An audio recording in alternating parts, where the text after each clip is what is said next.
All right. Welcome back to another exciting episode of the HHC podcast. I'm your host, Jacob Moreno, and I'm here with my brothers, Chris and Josh. Josh, you haven't been on in a long time, man. How have you been? Yeah, no, it's been a minute. I've been good. I've been good, man. I've been watching though. I've been in the comments. Yeah, of course, exactly. Chris, I see you got some new drip on. What's it looking like? Yeah, had my birthday yesterday, so this was one of my gifts. See if I Go. can move my mic out of the way. Little custom 91 action Ooh, to nice. celebrate my 31st birthday. So shout outs to Claudia for hooking that up. For sure, for sure. It's a dope looking jersey. So now at least one of us has the classic George Gervin style. One of us has the Fiesta one. So I love the Yeah. jerseys that they've come out with this year. Well, we do come on to this podcast at 10 a.m.s from our live on all three platforms of Facebook, YouTube, and Twitch. Make sure that you do follow us on Twitter at Heroes Half Court, where we do talk about the San Antonio Spurs ball on the near daily, definitely during the games when we can, and for sure go ahead and engage with us. We love talking ball with y'all on Twitter. So Yeah, and um, YouTube now has kind of like more of those ats too. Like so now we're at Heroes Half Court on YouTube. We can do posts now, and there's just they're trying to push more of their social stuff. So I think we'll be trying to just touch a little bit more of that kind of stuff as well. there you go, there you go. Well, every time that we get on this podcast this year, we've been doing uh, Jake's weekly trivia challenge. And we continue to do that today. I have brought to the table a couple cool little questions involving some, uh, I think, pretty much just like two of the guys that I think have been leading this team while we're struggling right now. But so far through this year, uh, let's see, we have had, if I'm not mistaken, we've had I think like 22 games, little quarter way into the season by this point, right? Or at least a quarter games kind of thing, almost to 25, right? And so I want to know, who do y'all think is leading our team in double doubles this year? So who has the most Double double doubles? doubles. While they're trying to figure that out, we have one, two, three, four players that have recorded at least one double double this year. Um, Nobody's done a triple double for us. Nobody's on their Russell Westbrook type beat. We're just all you know, passing the rock around, getting some good boards, and it's given us a couple double doubles through the year so far. One person that I think it's very interesting that he's not on here yet is Devin Vassell, but I think it's because like, he'll like end the night with like 25 and like 8. So um, he doesn't have a double double this year, and Who doesn't have one this year? Is that what'd you say? Devin Vassell doesn't have one this year. Devin. Yeah, so that's I guess just one to knock off the list if you were thinking Devin Vassell might have been your answer, but yeah. Josh, do you already The have boy's your not your in the answer up? paint enough. Yeah. All right, Josh, go ahead and give us your answer.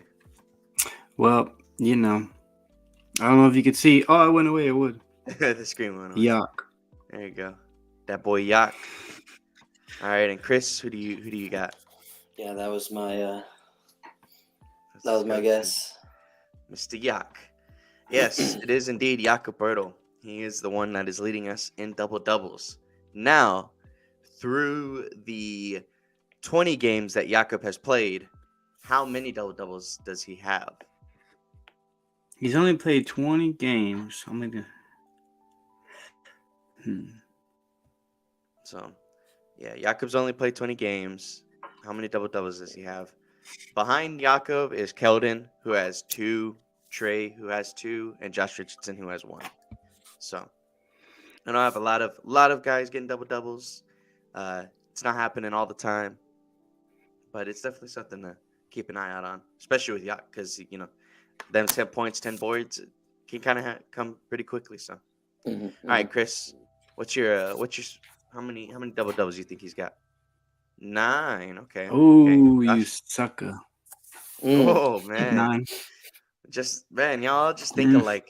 Through the last couple of weeks, Juan and Chris have been having the same answer. Now you guys are having the Yeah, I same know. answers. They've been close. Well, I'm afraid that y'all are both wrong because Jakob has only recorded 6 double doubles this year. So that's what I meant to put. Flip I had that my 9 phone around. upside down. Yeah. There you go. Right.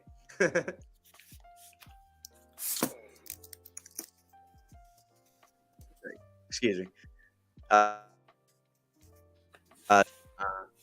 But the other person that I think that's been pretty consistent through the year, trying to keep us getting through these little struggles, has been my guy Devin Vassell. And we know, or I know at least, Devin's been leading our team in 3-point percentage when you don't count Blake Wesley, who's only played like 1 game. And so he's leading that 3-ball on like 42% shooting. That's what Devin's shooting right now. But how many attempts do you think Devin is shooting to get that 42%? Oh my goodness. Attempts a game? Yes. Attempts. How many shot attempts per game is Devin Vassell attempting? Or 3 points. Wait, shot attempts or 3-point shots? 3-point shots. 3-point shot bad. attempts. So 3-point shot attempts per game. Are you doing a whole number? It is I'll go with like whatever's closest in that sense. But go ahead and try a decimal. Of course. Try a decimal. I did do a decimal. A decimal? But Devin Vassell's field goal percentage is currently 45.8%, so almost at that 46. He's at 40, pretty much 46% from the field on 16.6 attempts this year. So that's not bad. It's not bad right now. But Chris, how many attempts is Devin Vassell shooting 42% for 3 on? 11.3.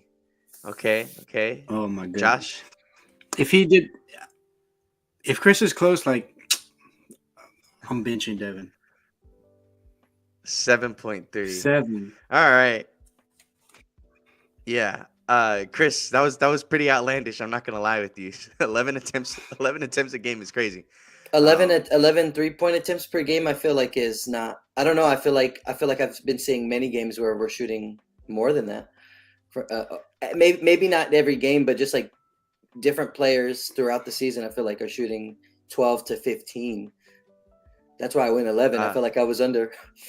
No, but maybe there's just some low outliers. You think Devin is shooting 11 3-pointers a game?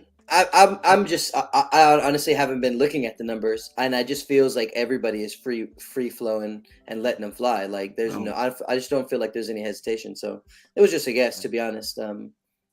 No, I understand what you were like, where your mindset was, and I mean, it's still like number 1 on the list in terms of 3-point attempts per game in the league is Steph Curry, and he's at 11.9 attempts. And then it drops a whole attempt a game because Anthony Simons has 10.7. Yeah. So if you told me that Steph was leading the league at 11.9, and then you asked me what our leading scorer would be attempting, I would probably still put it like right around. You know what I mean? Like in my head at least. But did you already say what the number was? No, I was just giving frame a reference on like Steph has 11. Keldon Johnson is top 10 in attempts at 8.6. Devin Vassell shooting 42% for 3, just to reiterate, because that's a really good number, is shooting 7.5 attempts. So, Josh, I am going to give you that point because you were right there. You were right there on that dot. So, 7.5 attempts, which is still a high clip. Like, it's not, that is not nothing to be like, wow, 7.5 out of the 16.6 shots that he's taking are threes, but he's making them at a 42% clip. And so see, even you telling me 16 and I shots hate it per game, I would feel like that's that number is low. But keep going. Yeah. Go ahead, Josh. What were you saying? I just say I hate it. I told you at the beginning of the year, I think we talked about it. I was like, if anybody averages 10, we were talking, I think we said 10, I think that was the number. And I was like, I only want one person shooting 10 threes, and that would be Doug McDermott. And only because to me, I just feel like he's a shooter. He's just like a shooter. Like that's his job. I don't want Devin averaging 7 3-pointers a game. Yeah. And I feel No, like I mean, last game, like I feel like he got to the free throw. I can't remember. I know we'll probably talk about the games in a little bit, but the other night, I think against the Thunder, right? He took like 8 free throws or 9 free throws. I feel like he could average. I would love to have him average 9 free throws a game. He gets to the rim so easy. Yeah. He's so good at finishing around the rim. He's been moving the ball so much. He could dunk. He knows how to move the ball. He makes like some crazy good layups, but he's shooting 7 threes. It's like, I know you're saying, yeah, 40%, that's super awesome, but I would still take the free throws and the layups. I don't know. I mean, I'm old now. Now I'm old. Now I'm just like, no, I don't want nobody to shoot threes. I was gonna say that you were talking about Doug. Doug's shooting like I think he's our second best 3-point shooter. But he's only shooting like 4 threes a game. Which is definitely interesting. He really hasn't got no playing time to me, or right? He's just kind of 5 out there. threes. And that's, I mean, yeah, like he's not getting as much run. But like he's only shooting 5 threes a game, and again, like that's when I guess like you can't even like think about it, like 5 to 7 threes, like that's not that big of a difference, but it is, I guess, when you're thinking about like a guy like Doug, right? A guy who is the 3-point specialist of the team. So, I get what you're saying with like the whole 3-point premise, and we could start like getting into the games and stuff like that right here, but I don't know. To me, like I think he's still trying to find that balance of how many threes he wants to take, how many mid-range shots he wants to take, how much does he want to drive to the rim, you know? But I think we're seeing the progress. You know, we're seeing the progress that he doesn't want to just be a 3-point shot chucker, and that he wants to be a versatile like 3-level scorer, you know? Well, to me, whenever you say that, and you said he's averaging 16 shots a game, but 7 of them are threes. That's not progress. I mean, to me, I feel like so much good stuff happens off of drives. Like you saw DeMar. I feel like Devin could average like the DeMar numbers if he wanted to. Like not if he wanted to. I mean, like maybe next year. Maybe that's the next step, right? Devin will be averaging DeMar numbers next year. No, and I mean, like we're seeing the progression as it is right now. The fact that he is, again, like I think the biggest thing that we're seeing right now is the fact that he is being a consistent 20-point per game scorer this year. You know, Yeah, he is. and those numbers, they've only just gone up from his rookie year. You know, so he is averaging 21, 4.2 rebounds and 3.6 assists, and that's like, to me, that's like the right levels of like, well, this is his 3rd year, and now, you know, he's doing all of the stuff that we're asking him to do, and it's just getting that much more consistent every day, you know. So I think the progress that Devin's making is something that I've really wanted to talk about through the year. I've just been waiting for it to like still last, you know, for us to be like, okay, you know, he's done it for 20 plus games now. You know, that's something that we can start to like look at being a bright spot through the games that have not necessarily been bright, right? Yeah. And Well, and I'm just gonna say, like, it's good to see it because you had kind of said it a little bit before we went live about like how all eyes are on Keldon right now, specifically because of his like slump that he's in right now, but also just because of the leadership, right? And like we're looking at our leading guy. So when one of your leaders is down and not playing well, like you're gonna lean on the other guy. And so it has been good. It has been good to at least feel like there is that something to hold your hat on it every night, you know, going into the battle. At least we can expect to get this numbers from Devin, and then we'll see what we can get from whoever is going to suit up that night, you know. Mm-hmm. Exactly. And then again, that's another thing for me where it's like, it's good to see like how, I guess, like compatible he is with anybody on the court, you know? Like his play style is something that can be played with anybody and everybody on the court because he has some level of ball handling, some level of off-ball movement, you know? So if he needs to be the first option on the court for a little bit, then he can be. But if he needs to slide down to the second option and be spot up, he can do that too, you know? Um, and it's definitely been a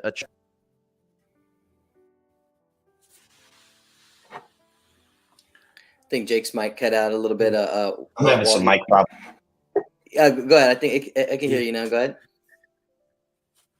Yeah. No. So it's just been a treat to see that he's been able to be as compatible as you would like to see from a guy of his caliber, you know. So I definitely feel like the play style that he gets that he has can be a lot comparable to Chris Middleton. And I feel like you've been able to see like how compatible Chris Middleton is through the last years with Giannis, you know? And so at times Chris Middleton has to be that guy on the court, but then at times he's just letting Giannis do his thing and he's figuring out what he can do to complement Giannis, you know? Yeah. We don't have Giannis on the team right now, but let us get through this rebuilding phase and get somebody that can be on that caliber of a level. And we have that secondary piece in Devin Vassell. We have another secondary piece in Keldon Johnson, you know. So I definitely think that's been like the things that I've been looking for through these last couple of weeks, of just being like, all right, well, these guys, they at least look like they could fit in with anything, with any system that they need to be in, you know.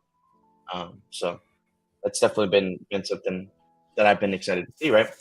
But there's another player here that I think we might like. To some he's expendable, to others we need to keep him, and that guy is Jakob. And Josh, you were just you wanted to talk about, you know, like whether or not you wanted to keep him or not, right? So go ahead. What's your thought process with Jakob? At first, I wanted to get rid of him. I wanted to like kind of get rid of everybody, trade as much as we can to get picks. I didn't want Yak to be there. I didn't want Doug to be there, Josh. But like now, as the season's going on, and I'm looking at Scoot and I'm looking at Victor, I think we need to keep Jakob until the offseason, until, you know, draft day maybe, or the lottery, to see where we're gonna pick. Because if we get Victor, I think Jakob can go. I think we could get rid of Jakob and get something for him. But if we get Scoot, like I think he's the perfect person for Scoot, like pick and rolls, like just to get Scoot like easy buckets and easy assists. I'm like, and like the more I think about it, I'm like, man, I don't want Scoot to be out there with, I don't even know, Zach Collins. Like I don't know who we would have, you know, in the paint. Like Jakob would be perfect for him. So I was just thinking about, I'm like, man, I don't want to. Now I'm on we have to keep Jakob to see where our chips fall, you know, in this draft and in the Victor sweepstakes. Because if I just think him and Scoot will be really good together, kind of like a Ja and Steven Adams right now, you know, kind of like that type of duo right there. But yeah, I was just thinking like I really don't want to get rid of Jakob at all anymore, you know. And some people saying get picks for him, and that's cool too. I guess we could always trade up if we have a lot of picks, but I think I would rather have the player over the picks right now if we're gonna get Scoot. Yeah. And because I've always kind of been in that camp. Where the things that you're saying, that's kind of where my head's been at this whole time.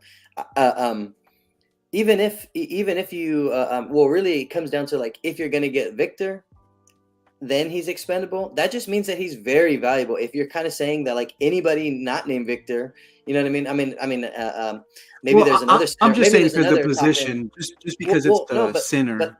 But that's true. But that's where his value lies, and it's always been there. So like me, that's why I've always said like we need to keep him, because not only of the things that he brings, but because of his contract. He's a value center right now. You know what I mean? And Why wouldn't you want to keep that for stability's sake? You know what I'm saying? Like what you just said, you don't want to have to go through having Scoot out there or a top end guard out there with a less than center. You just get the guy that you already know can run the show from that position.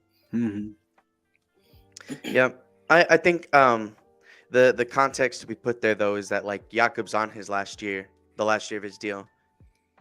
We didn't. So sign I him would to try to an re-sign him. extension. I would. And Yeah, Is me too. and so the deadline? It hasn't passed, right? what do you mean, like the Because we contract could extend extension him deadline? until. Mm-hmm. Yeah, Maybe March. but I'm not too sure when that then it's around the trade deadline time, right? right, something. But I was gonna say though is that like I mean, you like the position that we're in is that like, well, do we sell him high? Do we sell him while his contract is this low because his contract's gonna go above 15 million next year. Like which would still be a great value for his position. Like Yeah, right. I think it would be a bargain. It would you- be more willing to trade because people are going to get Yeah, years of service that's as what well. that's what I'm So saying. if we like could extend him now, it'll be perfect to me. Like Chris was saying, yeah. Exactly. You sign him and you be open and upfront of like, we want to sign you to something like maybe that 15 to 20, somewhere in that range. This is the range we want to put you at. We want to give you X amount of years. We want to give you stability here, or with the flexibility of we want it to look like a good contract to go somewhere else. You know what I mean? Yeah. So that's where my head's been at this whole entire time. You sign him with the intention of keeping him, but then you also sign him to a tradable contract. Yeah, and that is like one thing that like if it is like 15 to 20 million, that's in the same like that's the range that like that's $20 million less than what like Rudy Gobert is getting right now. That's you're not getting like you're saying like in terms of like the value and stuff like that.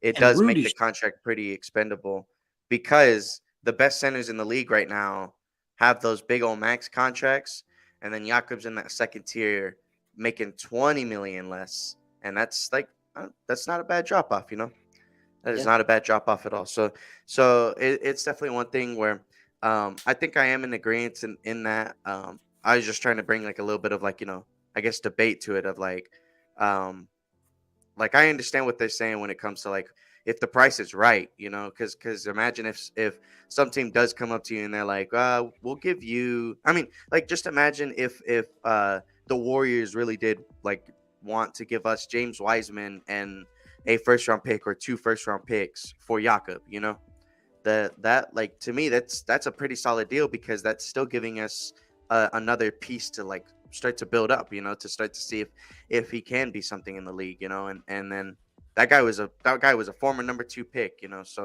so he's got the talent. He's definitely got the talent. We just got to get him in the right system to start building up, Yeah, I mean, I do. I struggle still with the idea of size and lack of size. You know what I mean? And especially when we just saw a game where we had the obvious mismatches, right? With with Valanciunas, right, and just centers actively going after Zach Collins or actively going after, you know what I mean? And like I'm way past. I'm over that. You know what I mean? I'm like.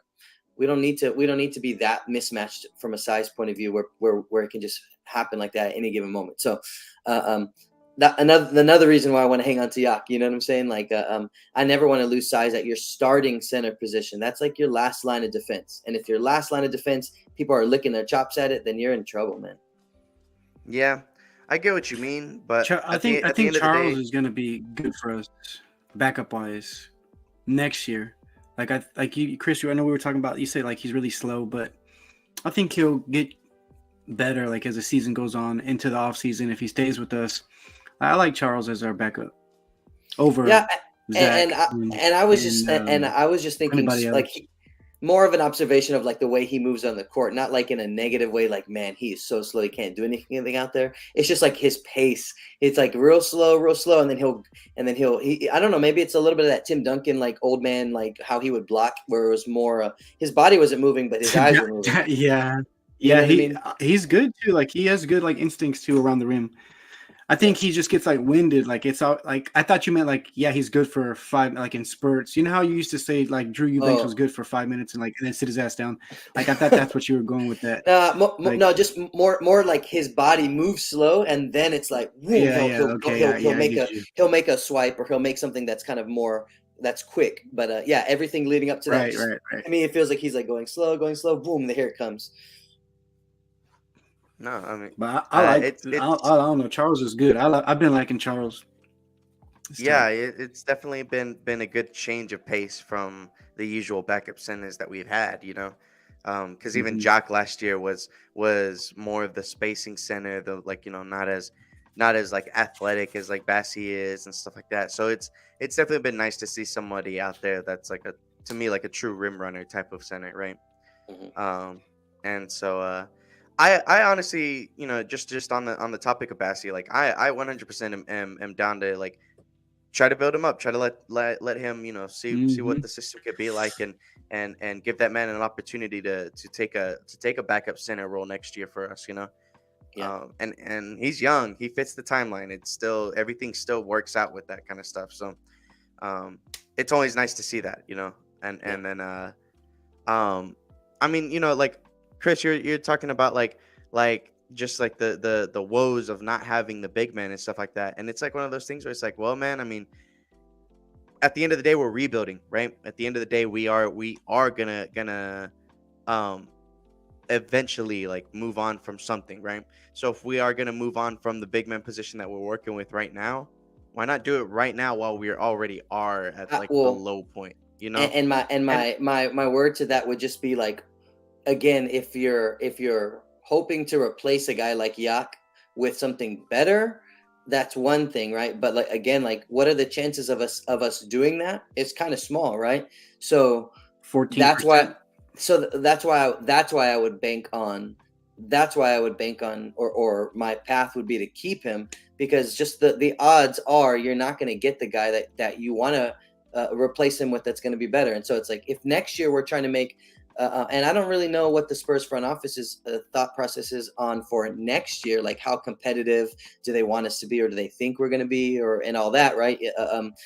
Before the draft and all that, it's hard to project. But if let's say they are trying to push for a play-in spot, or they are trying to take steps forward, well then it's way harder to do. You know what I mean? It's way harder to do that if now we got this star point guard, now we got our wings, which is great, and we're bleeding out of our center position all year long.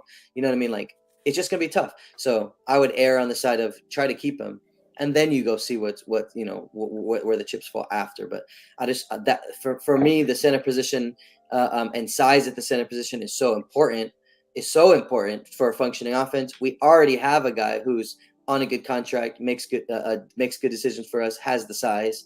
Like that would be if we got rid of Jakob, we would just be looking for somebody who is like Jakob.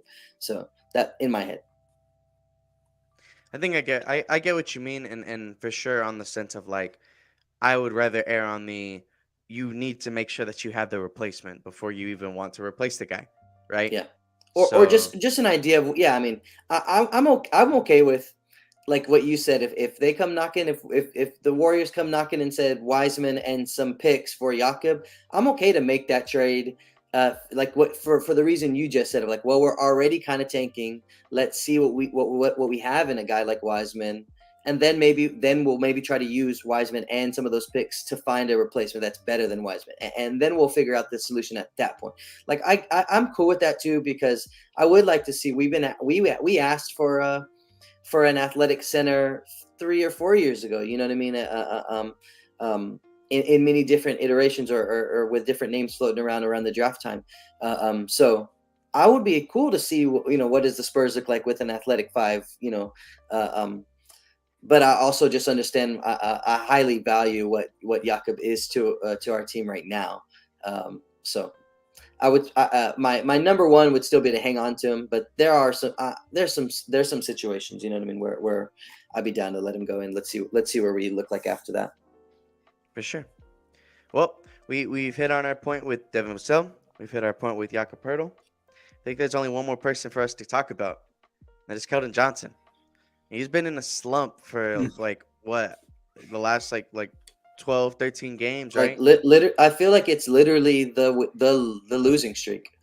Like he had a good Yeah, game against that the Milwaukee team, and then literally like since that, I feel like it's just been downhill. it's just exactly right. And like I just want to know like what are your thoughts on just the slump in general? You know, like what we saw something similar to it last year, right? When he just like really started off the year not shooting the three ball well, you know.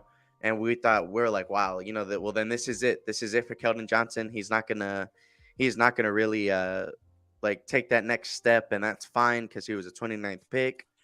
But then once like I think December hit, like dude just started making them like sink every single time, right?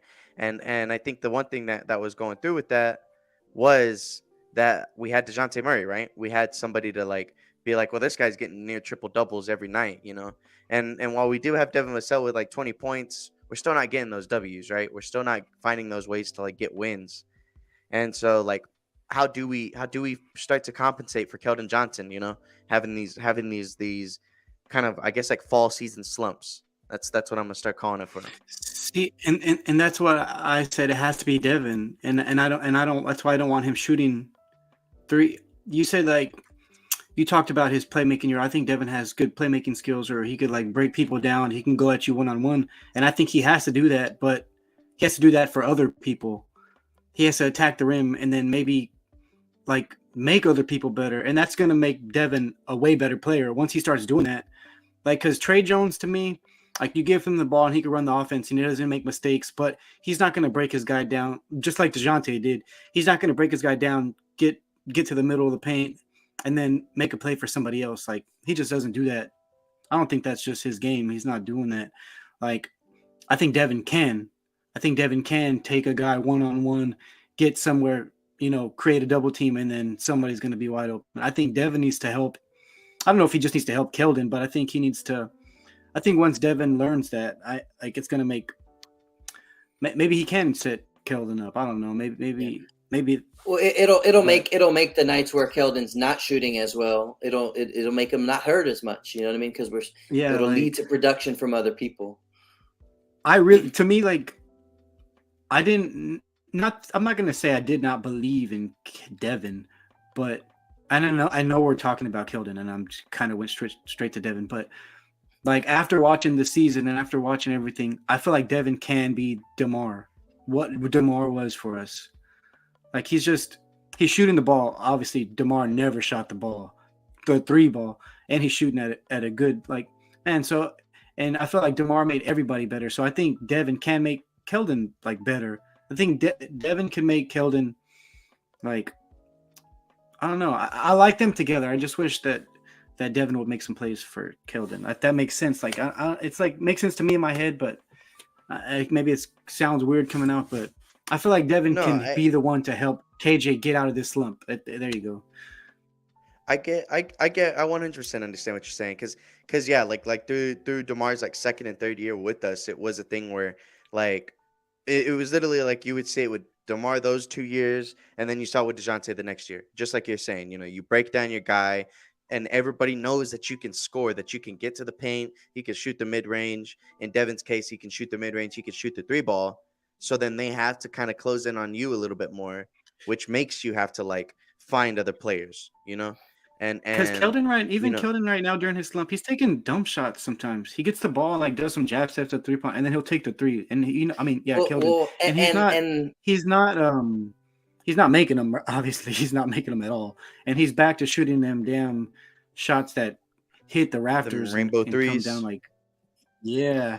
I don't know what's going on with that. Which I mean, if that's his shot, that's his shot. But like he's not taking good shots during this thing anyways. So I'm like we need other people to maybe create some shots for him, get him some, I don't know. You're talking about like how his shot selection maybe not be the best, especially out on the perimeter, right? And I kind of think that's why those 3-point attempts are still kind of higher than maybe where you want them. Is I feel like defenses are still in the stage of like, well, prove it to us, prove it that you can make this again, or you know what I mean. Like for Devin and for Keldon, it feels like to me, they would rather just pack the paint on them and make them jump shooters. That just kind of feels like where it's at. And then it's tough. Like it's and just in talking about trying to get KJ out, or what can we do as a team when Keldon is having a bad night to still be successful. It's real tough when all of our that's where role players come in, right? And that's where role players are even more important. So when you don't have Jay Rich out there and Doug and all that kind of stuff, like for games or extended periods of time or whatever, it just becomes harder. Now you got to lean on guys like KBD and Roby or offensively Trey or something like that. So it's tough. I do like Brett Brown was talking he coached this last game. He was talking after the game, and he said that Keldon's spirits are still high and that he's, doing all the things that he needs to do. And so I'm happy on that front. I'm assuming that he's telling the truth, because I know that the season's a grind. So I hope it doesn't wear on our guys' like confidence, right? It's like I think you could tell in Sohan's like Sohan makes me laugh on social media, right? I don't know if you have follows Instagram and stuff, but him and KJ are always like posting videos.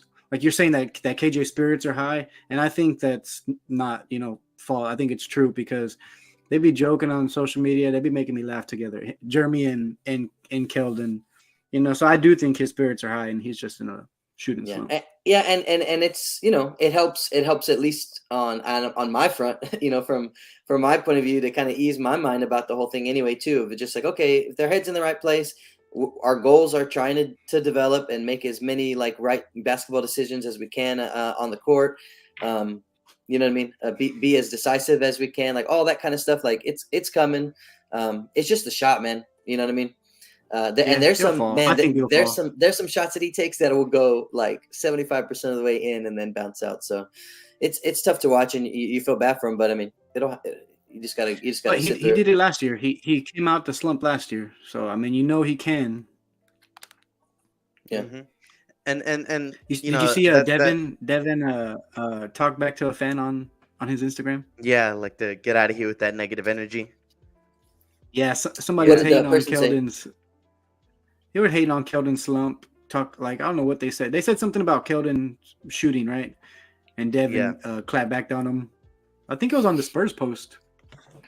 Something like that. I think just whatever the Spurs posted, like the fan was just like, "Oh, great, wonderful to see another Keldon shooting slump or whatever." And then Devin was like, "Hey man, like don't start with this kind of thing." Mm-hmm.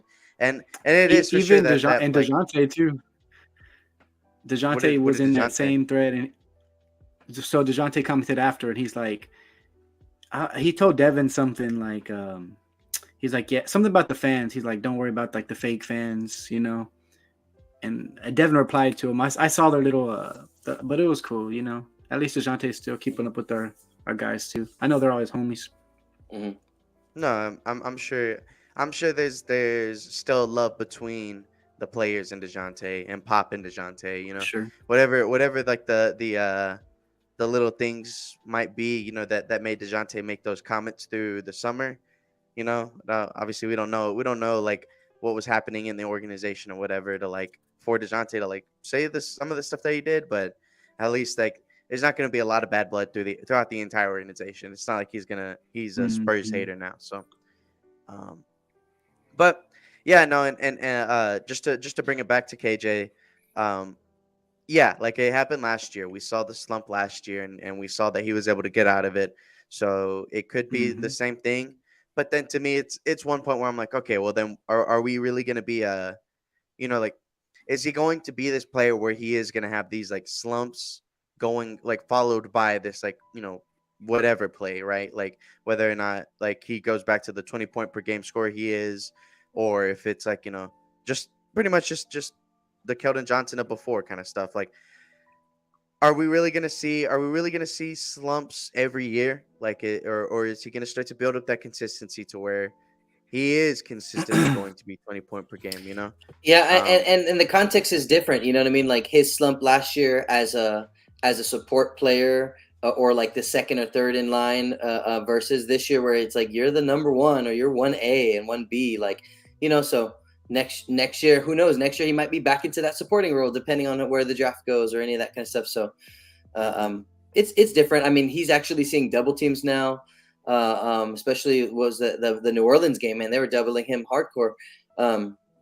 So we just keep working through it. I think that like exactly what you said. That has a lot to do with it. The defensive, they're like, okay, we're stopping Keldon, and then Devin showing out. Yeah, and then Devin showing out, right? And then pretty soon they're gonna be like, well, shit, we got to stop both of these guys, and then that'll open stuff up back for KJ. You know what I mean? Yeah. So yeah, I think you're right. For sure. And then like especially against like New Orleans, I apologize. They have a lot of young players that I don't really know their names, right? Like outside of Zion and their main guys, but they have a lot of length, and just tall, lanky dudes, right? And that length was like bothering. I feel like it was bothering Keldon and it was bothering Devin. Like they weren't able to get around them, weren't able to get to the rim. Even Trey a little bit, but to be honest, I feel like Trey did the best job of breaking those dudes down and still getting to the rim.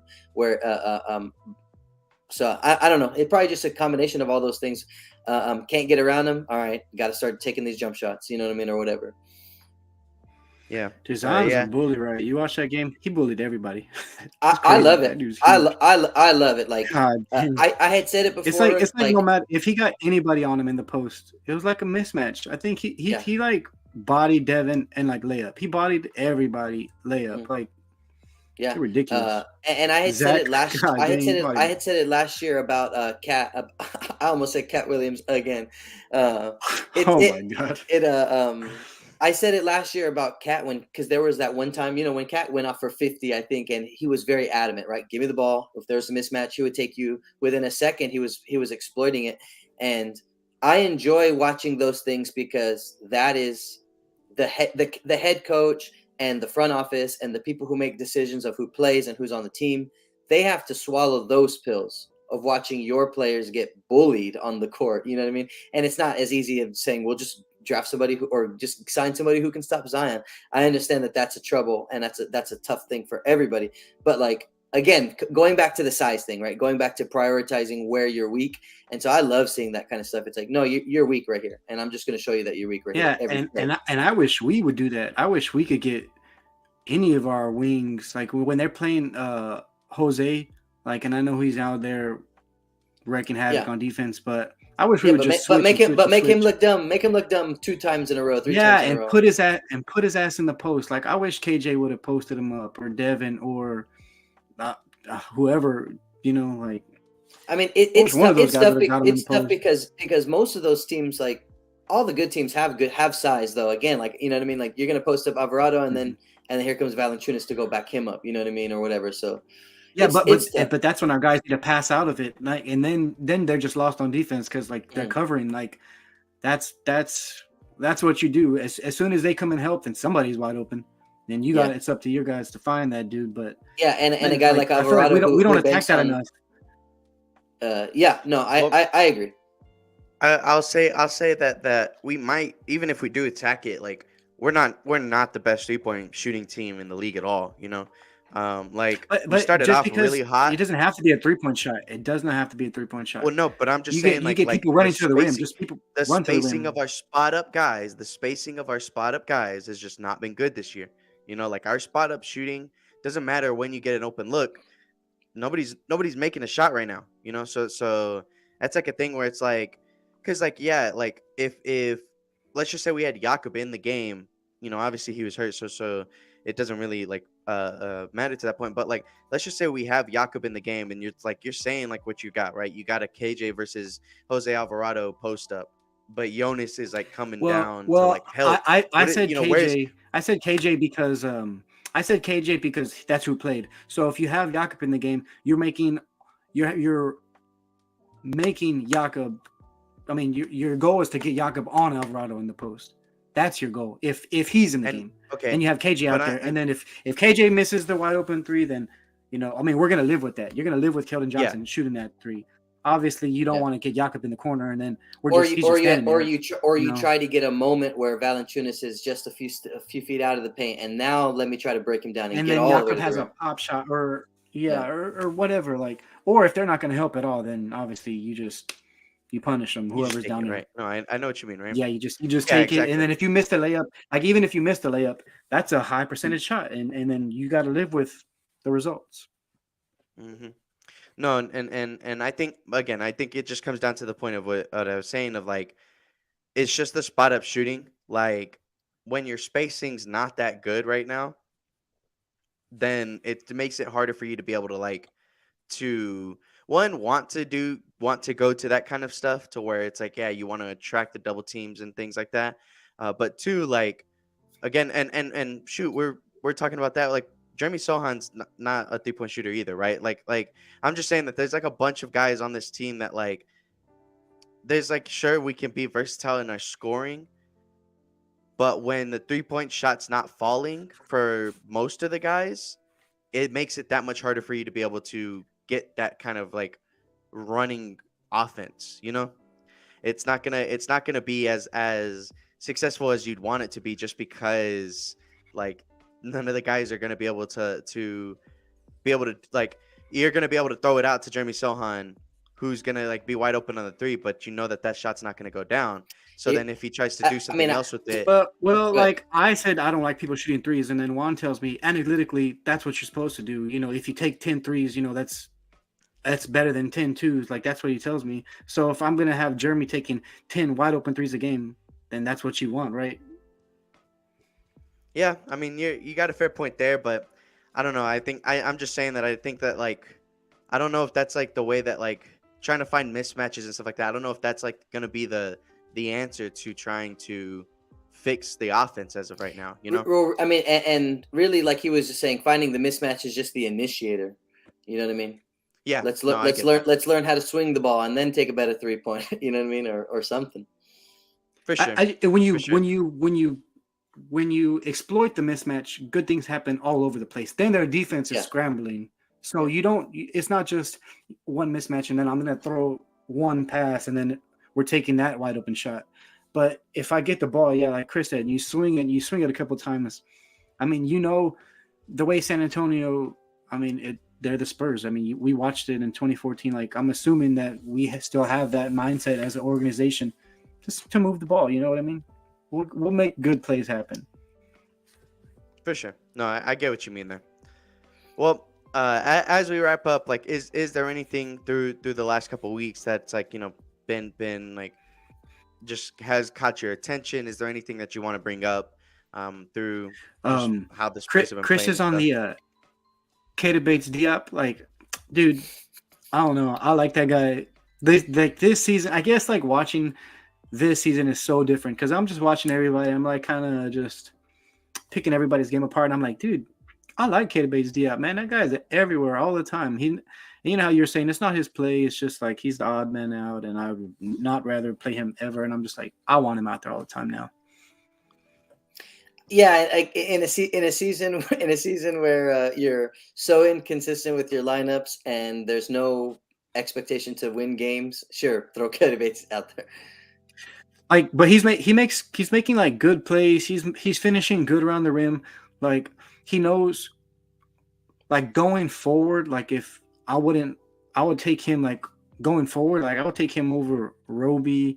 I would take him over a lot of the people that we have now. Like I would keep him going forward with the team. Like he's a guy that you could play. And obviously, I would love to shore up our rotation to where he's not playing any like minutes at the 4. I would love for him to go out there at the 2 or the 3, you know, every now and then and play 10 to 12 minutes a game and then, you know, like that. But I just saying I would like to keep him around.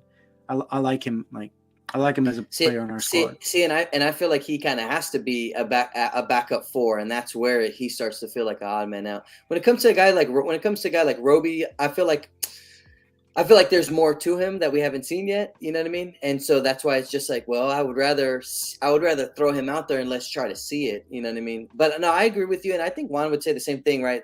Or Juan has said the same thing about KBD, which is that he makes the right plays. He does really good things. Like every time he's out there, it just feels like in the rotation he's kind of the odd man out. and it just feels also like in the state of our team and where we're experimenting and all that kind of stuff, it's like I would just rather try to find value in his position elsewhere. Yeah, I guess I'm kind of in the middle of the two because I don't necessarily I don't think I'm necessarily as high on KBD as like what Josh is saying, but I feel like I haven't always like 100% agreed with y'all when y'all are saying like you're just like done with KBD minutes. Sometimes I am because the idea of an Isaiah Roby sounds better than the idea of a KBD. Like like when you have a guy that's a little bit bigger that can shoot the ball better than KBD can. Like there's like those He's little things to where faster. it's like He's like younger. I like the Isaiah Roby prospect more than I like the KBD prospect. But when it's actually out there on the court, KBD is always doing the right thing. And Yeah. sometimes you're like, well, Isaiah Roby, like what's the deal here, or just whatever, right? Like, But whoever's this playing year, for it's that like spot. this is the year to see what Roby can do. To You know what I experiment, mean? Yeah. exactly. No, and I agree with that, and that's why, like, I don't know, Josh, you were saying that you wanted to play him at the 3, but I disagree that he is the 4 because like we've seen Jeremy out there. He's obviously not as like, I guess, like bulky as Jeremy to where he can't play as big, but that guy can still guard 1 through 4. He still guards 1 through 4, and I like that from KBD in the sense of like, well, there's the consistency aspect of it. You're getting a consistent like 4 from Jeremy Sohan to KBD in the sense of like both guys don't shoot, both guys make those right, or the right passes and do whatever they have to do on defense. So I like that aspect of the consistency, where you do get that. But again, I think I still lean more towards like I want to see more Isaiah Roby because that prospect sounds more exciting, looks more Yeah. I mean, exciting. yeah, You know, and the potential for see him in is better.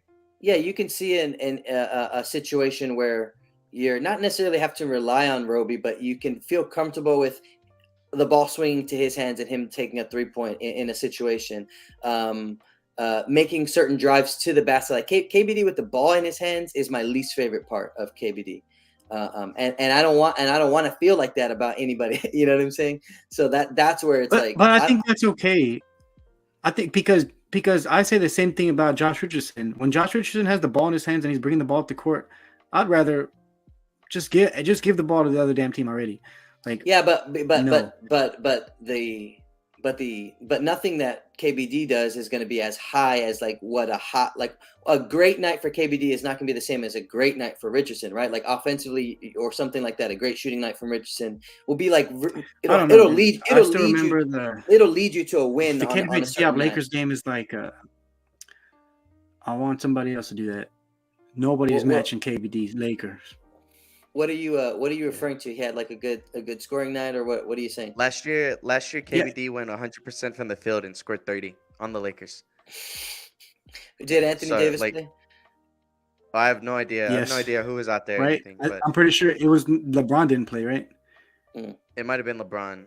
But either way, it was definitely a thing where it was like, yeah, Kata Bates, like, and I remember waking up the next night, like because I wasn't able to watch the game, but I remember waking up the next night or next day and looking at my phone and just seeing a perfect game from Kata Bates Diop. Like it was like 11 Yeah, for 11 I watched the shooting, game at 30 Drew's points. I house. was like, Yeah. what?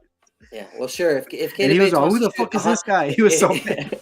if he wants to shoot 100%, then yeah, sure, we'll keep him. But like watching him get the ball and take a post up, it makes me feel like when I don't know, probably how you guys felt when Rudy Gay would get the ball and go into a post up.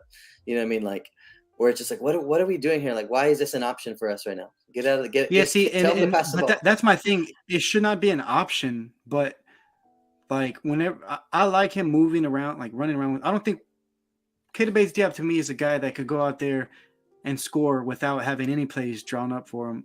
Like, No, and to me, it's like showing this season. Like, I would never, okay, Kata Bates time. Here's the ball. Go make something happen. No, but I like him running around out there. No, like I his agree. effort. I agree with everything that you're saying. It's just like, okay, a guy like him, like the everyman kind of role, is best maximized when when everything else above him is functioning the way it needs to function. You know what I mean? And that's So where and that's I where think his role. we're one piece away. Like and I know it's like a big what if, but if we get a Scoot or if we get a Victor, then we then a need guy the Kata Bates.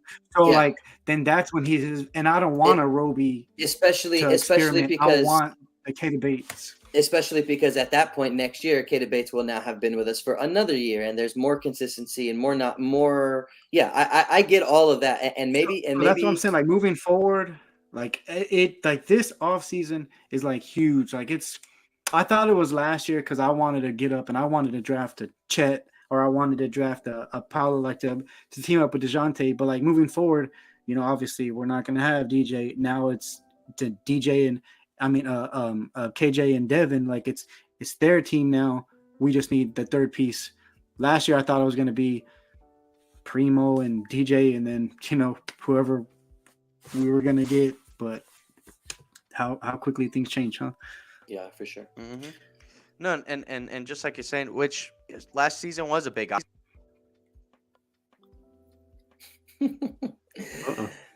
It's all right. It's all right. While he's fixing that, I get what you're saying about KBD, and I am down to like, okay, does he have a spot on our roster for next year? Theoretically, we don't have Doug, we don't have like there's space for him for sure, but just like especially or specifically this year, I just need to see more from Roby. Like we need to see what we got first, and then because then we can make a decision, and one of those guys is gone next year. You know what I mean? So I just would rather use the time right now to see what Roby's got. Yeah. All right, and so as I was saying, like last year was a big offseason because it was finally the year that we were like, okay, we're just gonna like offload the biggest asset that we have, and we're gonna like fully embrace this like rebuild, tank. And so then it was like a thing where it's like, I mean, yeah, obviously the whole Primo situation still was like a surprise. No one was ready for that. No one in the Spurs fan base was ready for it, at least, right? And then like, you gotta like, you just kind of gotta live with that kind of stuff and understand like, well, we got to figure out like what is next for this team now that we are rebuilding. And when you lose one of the guys that was supposed to be like maybe not like a cornerstone franchise piece, but at least, again, was supposed to be face of the franchise type thing, like there's things where it's like, well, then that set us even farther back than where we originally even planned, Oh yeah. and that's happened to us since 2018, 2019, when Kawhi Leonard said, you know what, I don't want to be here anymore.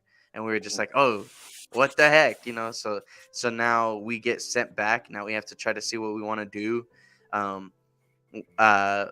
was going to say that, like, whether or not you think it was like the wrong decision to get DeMar at that point is up to you. But for mostly everybody, it was the wrong decision. Right. And then you go into these years of being in the middle, right? Not having a nowhere near a chance to win, but not having nowhere near a chance to lose.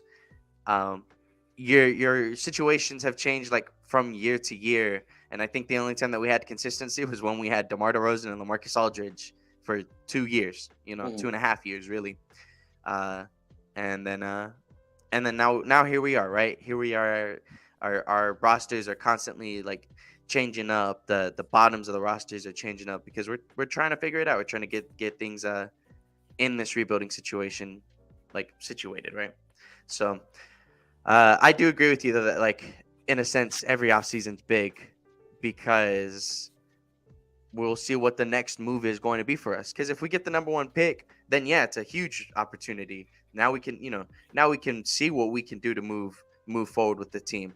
But if we only get the 7th pick in the draft next year, we're gonna have to just stick with what we got, right? Like we don't need to continuously blow it up, do we? Like, do we need to just go ahead and trade Keldon Johnson and Devin Vassell after this year if we don't get the number one pick? I feel it's so crazy to me that I feel like there are basketball people who like that's how their brain is, right? If you don't get the number one, then everything else is meaningless. It's like So crazy. So that's like, Yeah, I think that's hard because you don't want to. I don't know. I think it would be easy if Keldon and Devin were like year 1 and 2. Like Keldon, maybe not Devin, but Keldon, you would like you look because I think the more assets you have, like okay, we're gonna because then like the next year you could trade like if Keldon brings in another 2 first-round picks, and then the next year we could bring all right, we are going to get a number 1 and 2 pick, whether we get it like landed or not, because we have all these assets. We're going to trade. We're going to get it. You know what I mean? But it just sucks though, because it's like, okay, so then what about the number 7 pick? Yeah, it does. It does suck. It's like what kind of value does that person feel like they have to an organization when you're simultaneously telling them that they're not good enough, and that the guys that were on the team that were also pretty good and they developed sometimes that you're willing to just get rid of those guys. You know what I mean? So it's like you come into the league and it's like, okay, I mean, I guess it gives you the chip on your shoulder of like, I need to prove that I'm worthy of da da da da. But I don't know. To me, it's a cycle that it's almost as negative as a cycle as people feel like being in the middle is, right? They feel like that's just the worst thing to do. Depends on the player too, because sometimes like say we didn't get the number 3. I mean, say we didn't get the number 1 or 2. We got the 7th pick, but we have our board, right? And we're like, okay, look, number 3, this is the guy we're gonna get, like, and he falls to you. You know what I mean? Like then you don't have to change anything. The guy that you wanted at 1 or 2 or 3 falls to 7. Like that's when you don't have to blow it up. Like if you're settling, like we didn't really want anybody, like that's when you, I think, make those trades or whatever. Yeah, but it just sucks because again, like that's the seeds of the losing culture, right? We'll next year we're just going to be pushing for next year, and then the next year comes, and now you're pushing for the next year, and then your players feel it, your players don't. Then it's like, okay, well, there's not really a lot of loyalty around here anyway. They're just getting rid of people waiting for the next year. So why would I want to be there? You know what I mean? And it brews its own problems on that end too. So. Mediocrity means that you have some things that are going right. You know what I mean? And then it's about fixing those other things. And I don't always think that the answer is to blow everything up. You know what I mean? Because now you're just starting from zero again. But, yeah. I mean, a big thing that we kind of over, that we're just like blowing over is we have a lot of money, and we have draft picks. Like we could go get somebody. That's what I'm saying. That's what I'm saying. Who knows if San Antonio is going to go that route? I mean, we could still go just straight up go get somebody. That's what I'm saying. You draft the 7th pick. That's a very high pick. That's a talented player. But you draft him with the intention of, okay, you're going to be a high player and a contributor on a team where we're going to spend money to go get somebody else. We have Keldon and we have Devin. You know what I mean? So your responsibilities aren't going to be that high. Like you can have success right away. You know what I mean? Like. So I'm ready for that. For sure. Well, as we wrap it up, just a reminder that we do go live every Sunday at the 10 a.m.s. You can catch us live on Facebook, YouTube, and Twitch. And make sure that you do follow us on Twitter at Heroes Half Court, where we do talk about the Spurs on the near daily. Go ahead and engage with basketball talks with us on Twitter, man. We love having the engagement with the community. But I mean, as we wrap it up, are there any final thoughts for you guys? Just I hope Malachi gets a chance to keep staying in. I mean, he probably will because of injuries or whatever. I hope he gets into a good rhythm, shooting wise. And then off the basketball court, I just wanted to give another shout out to Clan the Spurs fan, aka Clan the Merch fan. I got my stickers in. Like, this is on my iPad, so I got my. Let me see, where's the camera at? Yeah, it's tight. Got the Too Much Fiesta. Got the Old Man Manu choking on the bat. And then it's tight. and then the beautiful game. The VHS. That's a good one.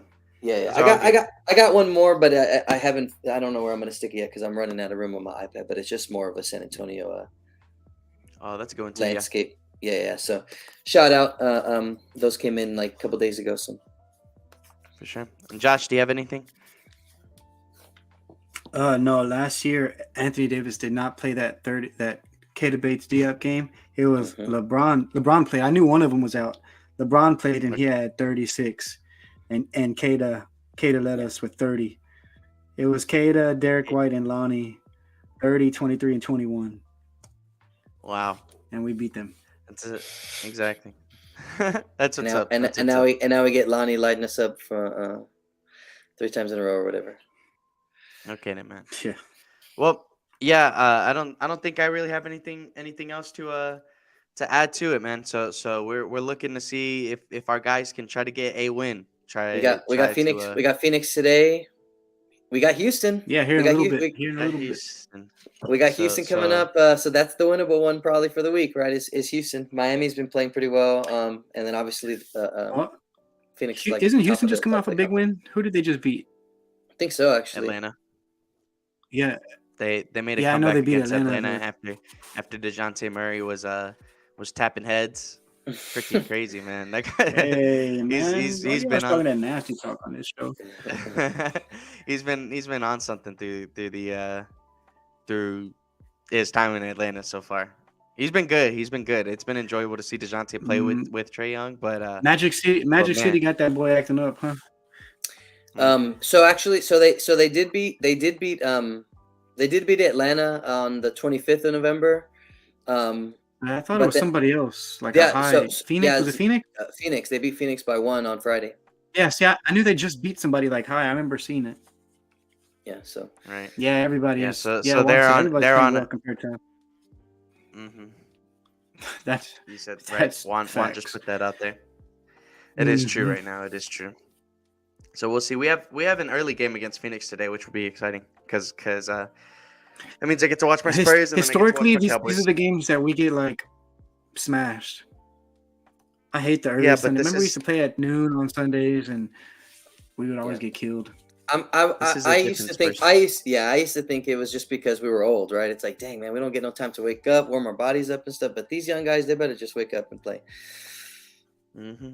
I But- don't know. All righty then. I hope everybody has a wonderful and a blessed Sunday.